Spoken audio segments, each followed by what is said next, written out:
Two Friends, a short story by Guy de Maupassant. Besieged Paris was in the throes of famine. Even the sparrows on the roofs and the rats in the sewers were growing scarce. People were eating anything they could get. As Monsieur Morissot, watchmaker by profession and idler for the nonce, was strolling along the boulevard one bright January morning, his hands in his trousers pockets and stomach empty, he suddenly came face to face with an acquaintance, Monsieur Sauvage, a fishing chum. Before the war broke out, Morissot had been in the habit, every Sunday morning, of setting forth with a bamboo rod in his hand and a tin box on his back. He took the Argenteuil train, got out at Colombes, and walked thence to the Île Marante. The moment he arrived at this place of his dreams, he began fishing, and fished till nightfall. Every Sunday he met in this very spot Monsieur Sauvage, a stout, jolly little man, a draper in the Rue Notre-Dame de Lorette, and also an ardent fisherman. They often spent half the day side by side, rod in hand and feet dangling over the water, and a warm friendship had sprung up between the two.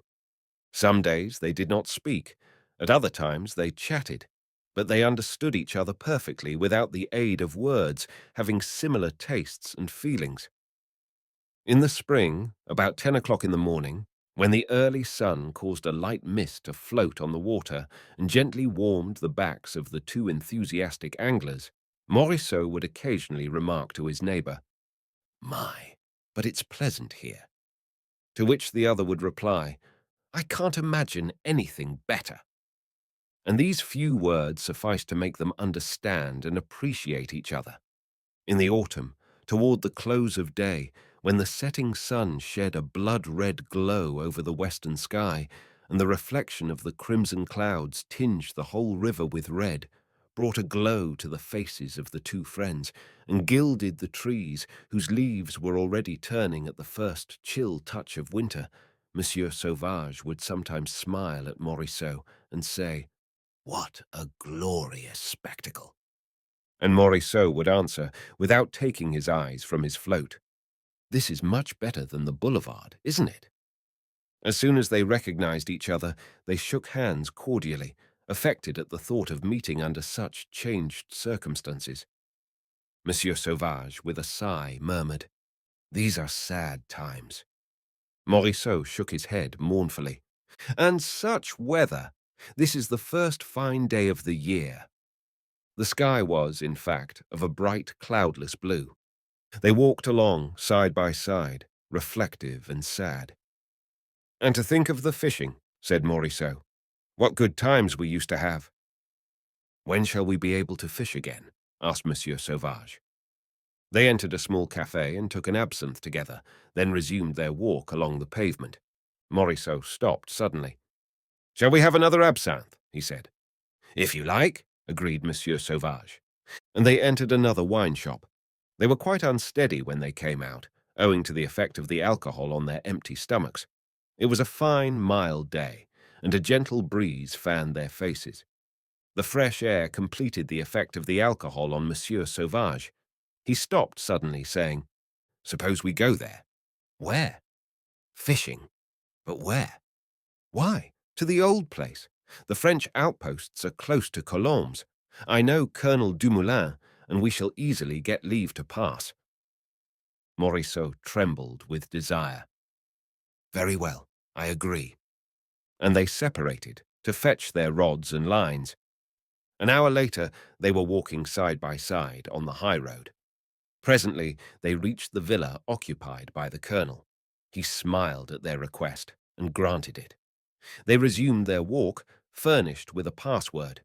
Soon they left the outpost behind them, made their way through deserted Colombes, and found themselves on the outskirts of the small vineyards which border the Seine.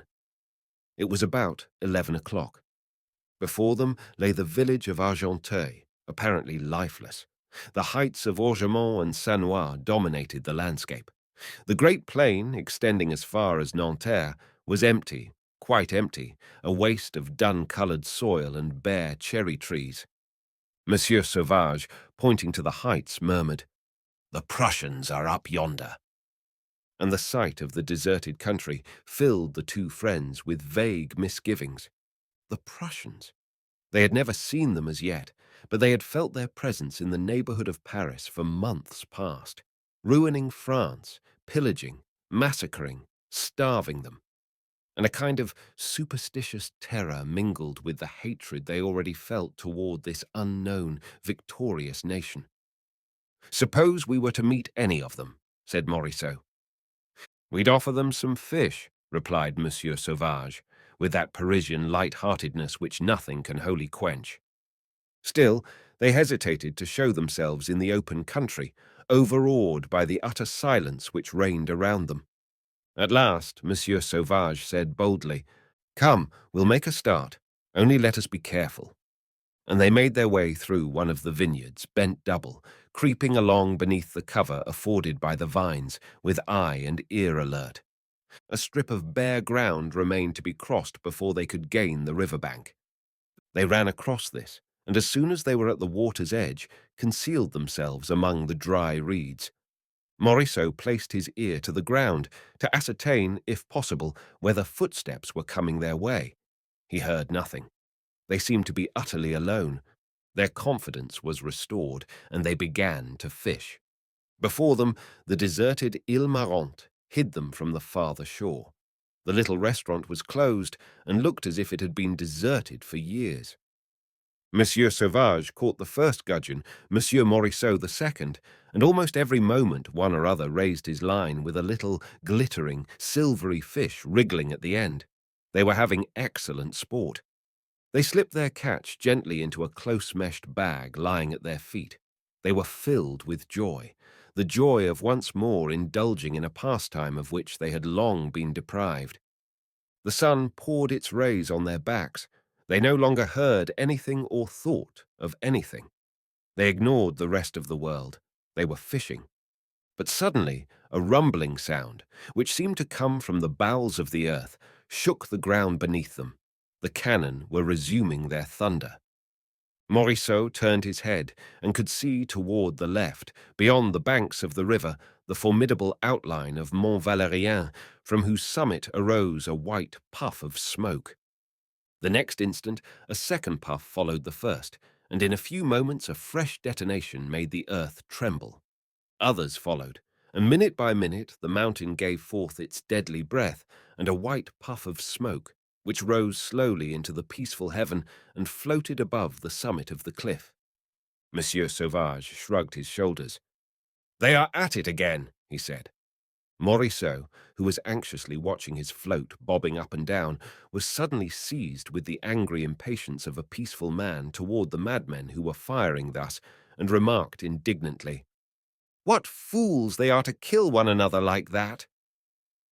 "They're worse than animals," replied Monsieur Sauvage. And Morissot, who had just caught a bleak, declared, "And to think that it will be just the same so long as there are governments."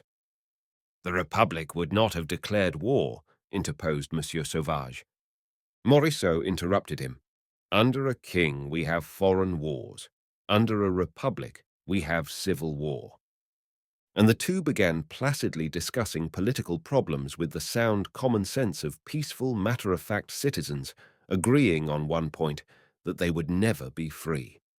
And Mont Valérien thundered ceaselessly, demolishing the houses of the French with its cannonballs, grinding lives of men to powder, destroying many a dream, many a cherished hope, many a prospective happiness, ruthlessly causing endless woe and suffering in the hearts of wives, of daughters, of mothers in other lands.